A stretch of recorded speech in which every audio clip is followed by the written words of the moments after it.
দর্শক আমন্ত্রণ আজকে চট্টগ্রামে শুরুতেই জানিয়ে দেব শিরোনামগুলো।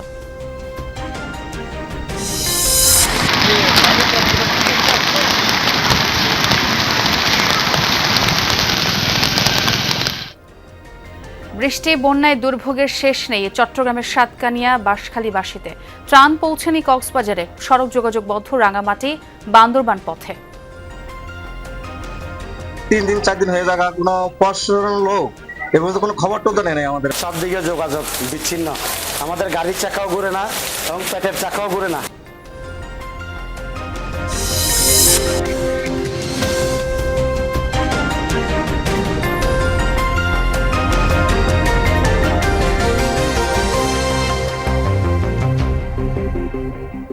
দেখছিলেন প্রধান শিরোনাম। আমন্ত্রণ জানাচ্ছি আজকে চট্টগ্রামে, সঙ্গে আছে আমি ছোঁয়া খন্দকার। সমুদ্র উপকূলবর্তী বাঁশখালীর পুরোটাই পানির নিচে। চট্টগ্রামে বন্যা কবলিত এই এলাকার মানুষের দুর্ভোগ চরমে। পানিবন্দী শত শত পরিবার, অনেক ঘর বাড়ি বিধ্বস্ত, তলিয়ে গেছে সড়ক, ফসলের জমি। দেখা দিয়েছে খাদ্য ও বিশুদ্ধ পানির সংকট, অনেক এলাকা বিদ্যুৎবিহীন। বাঁশখালীর সোনুয়া ইউনিয়নের মাটির এই ঘরটি ছিল এক যৌথ পরিবারের মাথা গোজার একমাত্র ঠাঁই। 5 পরিবারের সদস্যরা থাকতেন এখানে। বন্যার পানির তোরে ভেঙে ডুবে আছে ঘরটি, ভেসে গেছে আসবাবপত্র। পানির বৃদ্ধির ফলে আমার চারিদিকে যখন পানি ঢুকে গেছে ঘরের মধ্যে, তারপরে দেওয়ালটুকু পড়ে গেছে। 5 পরিবার আছে এখানে, কেউ আমার শ্বশুর বাড়ি চলে গেছে, আর কেউ আমাদের চাচার বাড়িতে চলে গেছে। এই ঘরটির মতোই বন্যা কবলিত সোনুয়া ইউনিয়নের বেশিরভাগ মাটির ঘর এমন বিধ্বস্ত। অনেক পরিবার গৃহহীন, খোলা আকাশ এখন তাদের ঠিকানা। কেউ বা মাথা গোজার জন্য ছুটছেন উঁচু স্থান ও আশ্রয় কেন্দ্রে। বেশি পানি এসে দরজা বান্ধির মেলা মাঝে জিনিসপাতি বাকি গিয়ে 5 দিন ধরে পানি, আর তখন হানা নাই কিছু নাই। এটা কি পানি মধ্যে বাসির চারদিকে পানি, বৃষ্টির জন্য আমি পরীক্ষা দিতে পারি নাই।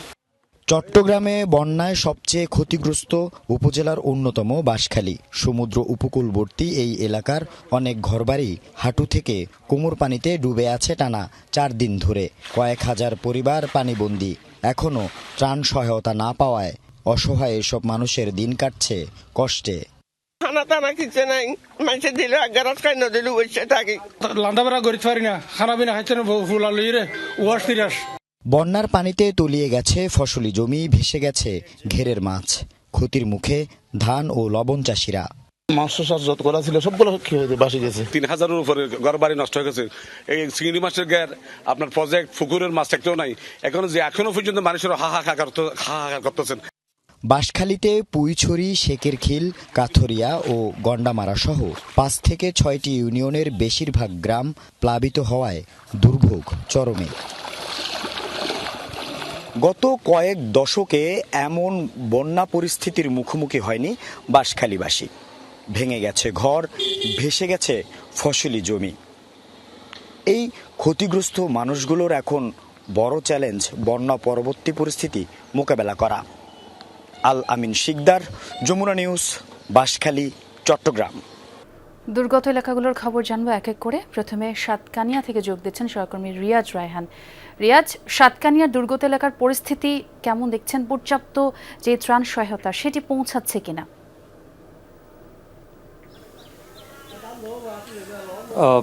পরিস্থিতি ধীরে ধীরে উন্নতি হতে শুরু করেছে। আসার কথা হচ্ছে এই যে আমরা সকালে এসে যে পরিমাণ বৃষ্টি দেখেছি, সকাল গড়িয়ে যখন বেলা বাড়লো বা 11-12টার পর থেকে কোনো ধরনের বৃষ্টি এখন পর্যন্ত হয়নি, যার কারণে ধীরে ধীরে পানি কমতে শুরু করেছে। আর এখানকার যারা স্থানীয় রয়েছেন তারা বলছেন যে গতকাল থেকে মূলত পানি কমেছে এবং অনেক দূর পানি কমেছে। যে আমরা 2-1টি সড়ক রয়েছে, আঞ্চলিক সড়ক, যে সড়কগুলোতে মূলত পানি ছিল, কিন্তু সকাল হওয়ার পর থেকে তারা সেই সড়কগুলোতে চলাচল করতে পারছেন। আর বাড়িঘর যদিও এখনও অনেকগুলো ডোবা রয়েছে, যেহেতু এই সাতকানিয়ায় 17টি ইউনিয়নের মধ্যে 17টি ইউনিয়ন এবং একটি পৌরসভা, সব অধিকাংশটাই পানিতে নিমজ্জিত ছিল। তবে ধীরে ধীরে সেগুলো, যেগুলোতে হাঁটু পানি ছিল সেগুলো পানি নেমে গেছে, যেগুলোতে কোমর পানি ছিল সেগুলোতে হয়তো হাঁটু পানিতে নেমে এসছে। অর্থাৎ তার মানে বোঝাই যায় পরিস্থিতি কিছুটা উন্নতি হতে শুরু করেছে। তবে একটি অভিযোগ এখনও আছে স্থানীয়দের, সেটি হচ্ছে ত্রাণ সহযোগিতা বা ত্রাণ কার্যক্রম যেভাবে হওয়া দরকার ছিল ঠিক সেভাবে হয়নি। আর সেটি না হওয়ার পেছনে একটি বড় কারণ হচ্ছে এই যে বিস্তীর্ণ অঞ্চলটি আপনি দেখতে পাচ্ছেন সেটি পুরোটা একটি ফসলি মাঠ। এই ফসলি মাঠটি দেখে বোঝার কোনো উপায় নেই এটি একটি ফসলি মাঠ। এটি একেবারে হাওরের রূপ ধারণ করেছে। তার মানে যেই বাড়িঘরগুলো ছোট ছোট গাছের ফাঁকে দেখা যাচ্ছে সেটি একেবারেই পুরোটা পানিতে তলিয়ে গেছে। ধীরে ধীরে যখন পানি কমতে শুরু করেছে সেই বাড়িগুলো দৃশ্যমান হচ্ছে। আর এই পুরো পানিপথ পেরিয়ে এত দূরে দূর অঞ্চলগুলোতে বা একেবারে দূর ইউনিয়নগুলোতে ত্রাণ সামগ্রী পৌঁছানো কিছুটা আসলে কষ্টকর। এখানে নৌকা ছাড়া কোনো ধরনের কোনো সুযোগ নেই, হেঁটে চলার তো কোনো অবস্থাই নেই। এবং যে আঞ্চলিক সড়কগুলোতে রয়েছে সেই সড়কগুলোতেও একেবারে বুক সমান পানি এখনো পর্যন্ত রয়েছে। তো সব কিছু মিলিয়ে যারা এখানকার স্থানীয় আছেন তারা বলছেন যে পরিমাণ আজকে থেকে ত্রাণ শুরু করেছে, সকাল থেকে আমরা দেখেছি বেশ কিছু সরকারি এবং বেসরকারি সংস্থা, সেনাবাহিনী সহ স্বেচ্ছাসেবী সংস্থা তারা শুরু করেছেন ত্রাণ কার্যক্রম এবং তারা চেষ্টা করছেন যেসব এলাকাগুলোতে মানুষ আটকা পড়ে আছে বিভিন্ন জায়গায় তাদের কাছে ত্রাণ পৌঁছে দেওয়ার জন্য। আর সেটি শুরু হয়েছে আজকে থেকে এবং তারা অভিযোগ করছেন গত 3 দিন ধরে যেভাবে পানিবন্দী বা 4 দিন ধরে পানিবন্দী আছে, যদি আরও আগে থেকে এই কার্যক্রমটি শুরু করা যেত তাহলে অন্তত তাদের যে খাবার যে কষ্টটা সেটি কিছুটা কম হতো। রিয়াজ, আপনাকে অনেক ধন্যবাদ। দর্শক, এবারে চট্টগ্রামের বাঁশখালীর কি অবস্থা সেই খবরই জানবো সহকর্মী আলামিন শিকদারের কাছ থেকে। আলামিন, একটু কি পরিস্থিতি উন্নতির দিকে কিনা, কি অবস্থা একটু জানাবেন আমাদের।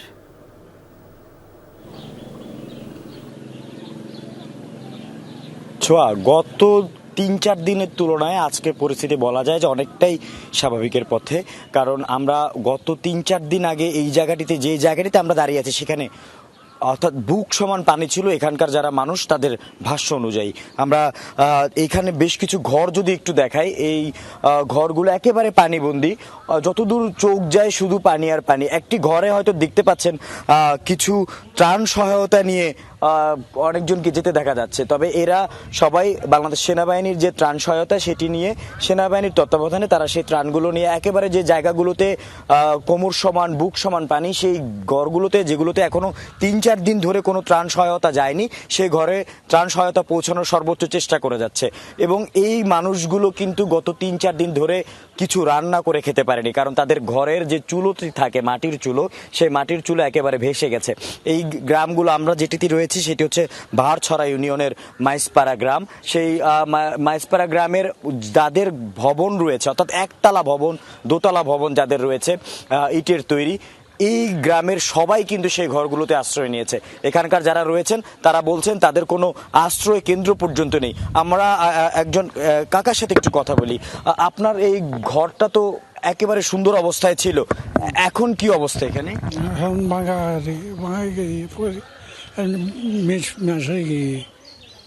ভেঙে গেছে না পানিতে?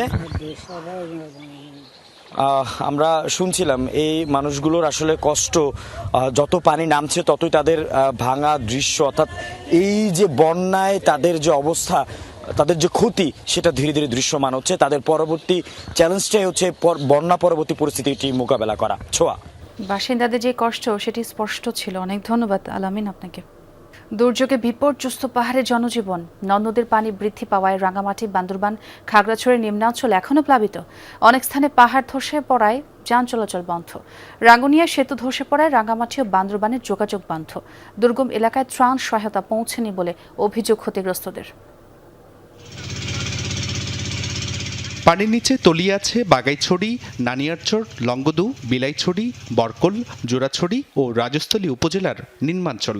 অন্তত 125টি স্থানেই পাহাড় ধসে পড়ায় সড়ক যোগাযোগও ব্যাহত হচ্ছে। দুর্গম এলাকার অনেকের অভিযোগ এখনও পাননি সরকারি ত্রাণ সহায়তা। রাঙামাটির দুর্গম বিলাইছড়ির ফারোয়া ইউনিয়নে 20টি গ্রাম কয়েকদিন ধরে ডুবে আছে পানির নিচে। তীব্র স্রোতের কারণে পৌঁছানো যায়নি ত্রাণ। আমাদের বাসাবাড়ির অবস্থা খুব খারাপ, বন্যার পানি সব তলিয়ে গেছে। আমরা আজকে এখানে আশ্রয় কেন্দ্রে আশ্রয় নিয়েছি। 3-4 দিন হয়ে থাকা কোনো প্রশাসনের লোক এবং কোনো খবর তো নেই আমাদের, আমরা যে কি অবস্থা আছি, যে খাইছি না খেয়ে রয়েছি। চাল গরুন ভারত তুলে দিই, মানে আর এই পর্যন্ত 7 দিনই সরকারি ভাবে মানে একবার সহযোগিতা পাই। পানি হাজি পোয়া চাল বেশি কষ্ট হয়, আঁশগুলো লইয়ে আসে পুরো চাল মুড়ি পানি হাজি। ফারুবাই আসলে 3 দিন ভারী বৃষ্টির বর্ষণে ফারুবাই অনেক ক্ষতি হয়েছে। আসলে আমাদের প্রশাসনিক ভাবে দৃষ্টি আকর্ষণ করছি, আমাদের এই দুর্যোগ সময়, দুর্যোগ পরিস্থিতিতে আমাদের হাত বাড়ানোর জন্য। বান্দরবানেও যেদিকে দুচোখ যায় শুধু পানি আর পানি। নদ নদীর পানি আরও বৃদ্ধি পাওয়ায় প্লাবিত হয়েছে 7 উপজেলার বেশিরভাগ নিম্নাঞ্চল। পানিবন্দী শত শত পরিবার। সদরের মানুষ ত্রাণ পেলেও দুর্গম অঞ্চলে পৌঁছেনি বলে অভিযোগ ক্ষতিগ্রস্তদের। আজকে 7 দিন ধরে বান্দরবানের সব দিকে যোগাযোগ বিচ্ছিন্ন। আমাদের গাড়ির চাকাও ঘুরে না এবং পেটের চাকাও ঘুরে না। রবিবার থেকে পানি বন্দি, বৃষ্টি হয়েছিল, আমার নিজের ঘরে ডুবে গেছে। আমরা দিনে আইনা মনে করো দিনে খাই, আজকে চালাইলে আজকে খাইতে পারবো এরকম। আমরা চাই যে আমাদেরকে আর্থিকভাবে মনে করেন সরকার থেকে কোনো অনুদান দেখ। আমরা আগেও চেষ্টা করছি যে আমাদের ডোনারদেরকে লিখেছি, বিভিন্ন পার্টনারদের সাথে নেটওয়ার্কিং এর সাথে কথা বলেছি আরও মানুষের পাশে থাকার জন্য। এটাই হচ্ছে আমাদের চেষ্টা। শনিবার দুপুরে রাঙামাটি বান্দরবান সড়কের পদুয়া দুধপুকুরিয়া এলাকায় সেতু ধসে পড়ায় 2 জেলার মধ্যে সরাসরি সড়ক যোগাযোগ বন্ধ। খাগড়াছড়ির দিঘিনালার ছোট মেরং ইউনিয়নের কয়েকটি গ্রাম 4-5 দিন ধরে ডুবে আছে পানির নিচে। মাইনী নদীর তীরবর্তী এবং বেশি নিচু এলাকা হওয়ায় জমে আছে পানি। তবে 2 দিন ধরে বৃষ্টির মাত্রা কমায় বেশ কিছু এলাকা থেকে পানি নেমেছে। স্পষ্ট হয়েছে ক্ষয়ক্ষতির চিহ্ন। গত বুধবারে যে পানি ওঠা শুরু হয়েছে, এখনো পানি আসছে, ধীরে ধীরে পানি নামতেছে। পানি নামে গেলে আমাদের ব্যবসায় সুযোগ সুবিধা পাবে। পানি কমতে আছে, পানি কমতে আছে, মানুষের দোয়া ফেলা করে দোয়ান পরিষ্কার করতে হবে। এলাকার মানুষের বিশাল ক্ষয়ক্ষতির সম্ভাবনা আছে। যারা কৃষক, ওদের ফসলের মাঠ তলিয়ে গেছে, আর যারা ব্যবসা বাণিজ্য করে আমাদের ব্যবসা প্রতিষ্ঠান ক্ষতিগ্রস্ত। এই বন্যার কারণে অনেকে গরিব দুঃখে এখন ভাত খেতে পারছে না, এই পানির কারণে। জুবাইর রিফাত, যমুনা নিউজ। বান্দরবানের প্লাবন পরিস্থিতির খবর রাখছেন সহকর্মী বাটিং মার্মা। তার সঙ্গে কথা বলতে চাই। বাটিং, সবচেয়ে বেশি পানিবন্দী ও দুর্গত মানুষ কোথায় অবস্থান করছেন? কি খবর পাচ্ছেন থানচি আর রোয়াংছড়ি থেকে? দর্শক, আমরা ব্যাটিংয়ের সঙ্গে অবশ্যই যোগাযোগ করব, তবে একটু রাঙামাটির খবরটা জেনে আসতে চাই। সহকর্মী শামসুল আলম অপেক্ষা করছেন। শামসুল, দুর্গত মানুষের জন্য কি যথেষ্ট সহায়তা মিলছে? কি অবস্থা তাদের? সরেজমিনে আপনি কি দেখছেন? আপনি যেমনটি বলেছিলেন যে গত 8 দিন ধরে রাঙ্গামাটি জেলাতে যে হারে বৃষ্টিপাত হয়েছে এবং এই বৃষ্টিপাতের ফলে রাঙ্গামাটিতে যেসব নিচু এলাকাগুলো রয়েছে, যেমন রাঙ্গামাটি জেলার বাঘাইছড়ি উপজেলা এবং বিলাইছড়ি উপজেলা, লংগদু উপজেলা, বরকল উপজেলা সহ জুরাছড়ি উপজেলা, এইসব উপজেলার নিম্নাঞ্চলগুলো কিন্তু পানিতে তলিয়ে গেছে। এসব এলাকাতে বসবাসকারী হাজার হাজার, কয়েক হাজার লোকদের কিন্তু পানিবন্দী অবস্থায় রয়েছে। তাছাড়া আপনাকে বলে রাখি, এছাড়াও রাঙ্গামাটির বিভিন্ন এলাকাগুলোতে শহরে বেশ কিছু এলাকাতে কিন্তু পাহাড় ধসের ঘটনা ঘটেছে। এই পাহাড় ধসের কারণে কিন্তু বহু পরিবার তারা মানবতার জীবনযাপন করছে। এই পর্যন্ত সরকারি হিসাবে 125টি স্থানে কিন্তু পাহাড় ধসের ঘটনা ঘটেছে এবং পাহাড় ধসের কারণে এবং বন্যার কারণে সরকারিভাবে এই পর্যন্ত 42টি আশ্রয় কেন্দ্র খোলা হয়েছে। এই 42টি আশ্রয় কেন্দ্রের মধ্যে প্রায় 3000-এর অধিক লোকজন এই আশ্রয় কেন্দ্রগুলোতে অবস্থান করছে। এই গত 8 দিনে যে প্রবল বর্ষণ এবং পাহাড় ধসের ফলে শুধু রাঙ্গামাটি জেলাতে 3 জনের প্রাণহানির ঘটনা ঘটেছে। বর্তমানে যেসব এলাকাগুলোতে যে আশ্রয় কেন্দ্রগুলো করা হয়েছে, সেসব আশ্রয় কেন্দ্রগুলোতে যারা অবস্থান করছেন, সরকারিভাবে তাদেরকে 3 বেলা খাওয়ার যে দেওয়ার কথা থাকলো, বিভিন্ন করছে তাদের পক্ষ থেকে দাবি করা হচ্ছে সেখানে পর্যাপ্ত পরিমাণের খাওয়ার সংকট দেখা দিয়েছে। অর্থাৎ প্রশাসনের পক্ষ থেকে তাদেরকে নিয়মিতভাবে সেখানে খাওয়ার পরিবেশন করা হচ্ছে না। বিশেষ করে বাঘাইছড়িতে বেশ কিছু আশ্রয় কেন্দ্রে সেখানকার লোকজনের অভিযোগ, প্রশাসনের পক্ষ থেকে তাদেরকে কোনো ধরনের সহযোগিতা করা হচ্ছে না। একইভাবে রাঙ্গামাটি জেলার যে বিলাইছড়ি উপজেলার সবচেয়ে দুর্গম এলাকা হচ্ছে ফারুয়া। এই ফারুয়া ইউনিয়নে কয়েক হাজার লোক কিন্তু এখন পানিবন্দী অবস্থায় রয়েছে। সেখানে সেনাবাহিনীর পক্ষ থেকে কিছু ত্রাণ সামগ্রী বিতরণ করা হলো। প্রশাসনের পক্ষ থেকে কিন্তু এখনো পর্যন্ত সেখানে কোনো ধরনের ত্রাণ সামগ্রী সেখানে বিতরণ করা সম্ভব হয়নি, যার ফলে সেখানকার লোকজনের বর্তমানে বিশুদ্ধ পানি এবং খাওয়ার পাশাপাশি শুকনা কাপড়ের সেখানে সংকট দেখা দিয়েছে বলে সেখানকার থেকে জানানো হয়েছে। এই ছিল রাঙ্গামাটি থেকে সর্বশেষ। ধন্যবাদ শামসুল বিষয়গুলো তুলে ধরবার জন্য। রাঙ্গামাটির দুর্গম বরকল উপজেলার বন্যা কবলিত এলাকা ও আশ্রয় কেন্দ্র পরিদর্শন করেছেন স্থানীয় সংসদ সদস্য ও সাবেক পার্বত্য চট্টগ্রাম বিষয়ক মন্ত্রী দীপেন দেওয়ান। সকালে উপজেলার ভূষণছড়া সরকারি প্রাথমিক বিদ্যালয় আশ্রয় কেন্দ্রে গিয়ে বন্যা দুর্গতদের খোঁজ খবর নেন তিনি। এ সময় আশ্রয় কেন্দ্রে অবস্থানরতদের সঙ্গে কথা বলেন এবং ক্ষতিগ্রস্তদের খাবারের জন্য আর্থিক সহায়তা প্রদান করেন। পরিদর্শন শেষে দীপেন দেওয়ান বলেন, বন্যা দুর্গত মানুষের দুর্ভোগে কোনো অবহেলার সুযোগ নেই।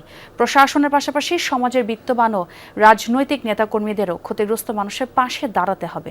ক্ষতিগ্রস্ত মানুষের পুনর্বাসন এবং প্রয়োজনীয় সরকারি সহায়তা নিশ্চিত করতে সংশ্লিষ্ট কর্তৃপক্ষের সঙ্গে যোগাযোগ রাখা হচ্ছে বলেও জানান তিনি।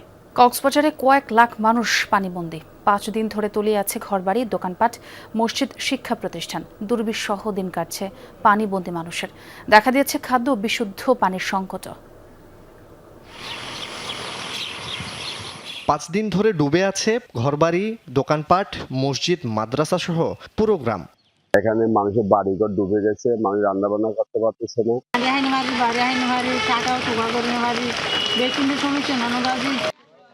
বড়ইতলী ইউনিয়নের চিত্র আরো ভয়াবহ, যেন ভূখণ্ড থেকে বিচ্ছিন্ন কোনো দ্বীপ। চারদিকে থই থই পানি, চলাচলে একমাত্র ভরসা নৌকা। নৌকার বুট আছে, এইটা দিয়ে চলাফেরা আমাদের। বর্ষাকালে এই পানির এরকম অবস্থা। আর মানুষ টাকা পয়সা নেই আমাদের দেশে এখানেও সব জায়গা ডোবা। বন্যায় ক্ষতিগ্রস্তদের দাবি, চট্টগ্রাম কক্সবাজার রুটে অপরিকল্পিত রেলপথ নির্মাণের কারণে বন্যা আর জলাবদ্ধতায় ভোগান্তির মাত্রা বেড়েছে। একটা বাঁধের মতো হয়ে গেছে, তারা ব্রিজ যে ব্রিজগুলো দিছে ওই ব্রিজ দিয়ে পানি যাওয়ার সক্ষমতা কম। রেল লাইনের যে ছোট ছোট কালভার্টগুলো আমাদের বন্যার অন্যতম কারণ। অনেক পরিবার পানিবন্দী। দেখা দিয়েছে খাদ্য সংকট। সরকারের পাশাপাশি স্বেচ্ছাসেবকরা খাদ্য সহায়তা নিয়ে ছুটছেন এসব এলাকায়। চকরিয়া, পেকুয়া ও মাতামুহুরীর বন্যা কবলিত এলাকা পরিদর্শন করেছেন জেলা প্রশাসক। প্রশাসন সহ আমাদের স্থানীয় রাজনৈতিক নেতৃবৃন্দ, জনপ্রতিনিধি, সাধারণ মানুষ, স্বেচ্ছাসেবক, সিপিপি সকলের সহযোগিতা প্রত্যেকটি বাড়িতে শুকনা খাবার সহ অন্যান্য প্রয়োজনীয় সামগ্রী পৌঁছানোর চেষ্টা করতেছি। পানিবন্দী মানুষের জন্য 450 মেট্রিক টন চাল ও 30 লাখ টাকা বরাদ্দ দেওয়া হয়েছে বলে জানিয়েছে জেলা প্রশাসন। জুবায়েত ইবনে শাহাদাত, যমুনা নিউজ। প্রতিবেদন দেখছিলাম। এবারে কক্সবাজারের আবহাওয়ার কি পরিস্থিতি সেই খবর জানবো সহকর্মী এহসান আল কুতুবের কাছ থেকে। এহসান, প্লাবিত এলাকার পরিস্থিতি সম্পর্কে জানাবেন, কোন কোন এলাকায় এখনো পানি আছে?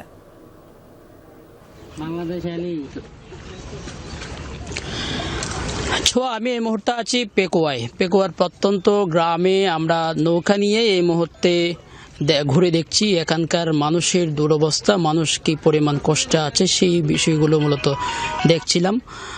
আপনি নিশ্চয়ই দেখতে পাচ্ছেন আমার পেছনে কিন্তু প্রত্যন্ত গ্রামের যে অবস্থা, এখনো যতদূর চোখ যায় থই থই পানি।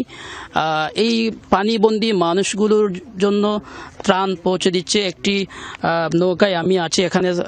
এখন আপনি নিশ্চয় জানেন এটা হচ্ছে স্বরাষ্ট্রমন্ত্রী মহোদয়ের এলাকা। তার পক্ষ থেকে এখানে প্রতিটি বাড়িতে যারা ত্রাণের জন্য, যেহেতু এই মুহূর্তে হাহাকার, মানুষের ঘরে রান্নাবান্না করার মতো অবস্থা নেই, তাদেরকে ত্রাণ পৌঁছে দেওয়া হচ্ছে। এবং আমরা সারাদিন ছিলাম চকরিয়াতে, চকরিয়ার প্রত্যন্ত অঞ্চল ঘুরে দেখেছি। এখন যেহেতু গতকাল থেকে বৃষ্টি একটু কম হচ্ছে, ভারী বৃষ্টি হচ্ছে না, সেই জন্য কিন্তু পানি নামতে শুরু করেছে। এবং জেলা প্রশাসক মহোদয় কিছুক্ষণ আগে আমাদের সাথে কথা হয়েছে, তিনি যেটি বললেন, পানির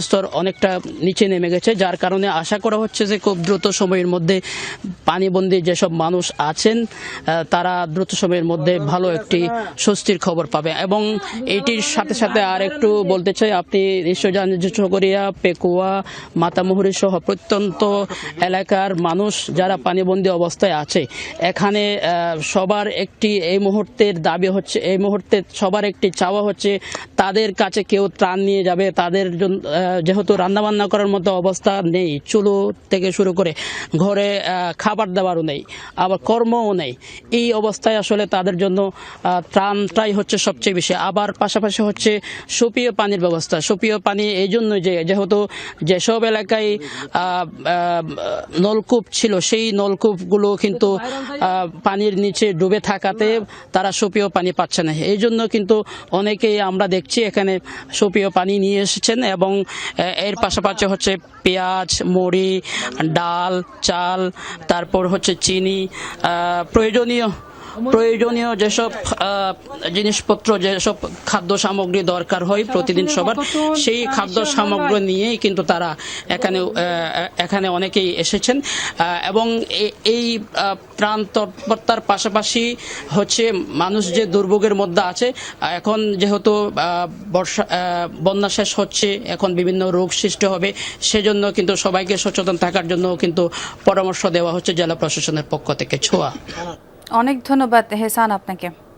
প্রধানমন্ত্রীর নির্দেশনার পর চট্টগ্রামে বন্যা দুর্গত এলাকায় ত্রাণ তৎপরতা বাড়িয়েছেন স্থানীয় জনপ্রতিনিধিরা, ছুটছেন নিজ নিজ এলাকায়। এরই অংশ হিসেবে টানা বর্ষণ ও পাহাড়ি ঢলে সৃষ্ট বন্যায় ভয়াবহভাবে ক্ষতিগ্রস্ত চন্দনায়, সোসাদকানিয়ায় পানিবন্দী প্রায় 30,000 মানুষের মধ্যে খাদ্য সামগ্রী ও জরুরি ত্রাণ বিতরণ করেন চট্টগ্রাম 14 আসনের সংসদ সদস্য জসিম উদ্দিন আহমেদ। দিনভর ঘুরে ঘুরে বন্যার্তদের হাতে এসব তুলে দেন তিনি। সংকট পুরোপুরি কাটিয়ে ওঠা পর্যন্ত ত্রাণ ও মানবিক সহায়তা কার্যক্রম অব্যাহত থাকবে বলে জানান সংসদ সদস্য জসিম উদ্দিন আহমেদ। স্থানীয় ইউপি চেয়ারম্যান, মেম্বার, বিএনপি নেতাকর্মী এবং স্বেচ্ছাসেবীরাও এই কার্যক্রমে অংশ নেন। গত 50 বছর এরকম বন্যা এই দক্ষিণ জেলার মধ্যে হয় নাই, চট্টগ্রামে হয় নাই। যতদিন পর্যন্ত পানি না নামবে আমরা এতদিন পর্যন্ত আমরা কাজ করে যাব এবং তাদেরকে এই মাননীয় প্রধানমন্ত্রীর উপহারগুলো আমরা ঘরে ঘরে তাদের দোরগোড়ায় আমরা পৌঁছে দেব। দর্শক, এই ছিল আজকে চট্টগ্রামের আয়োজনে। এতক্ষণ যারা সঙ্গে ছিলেন সবাইকে ধন্যবাদ।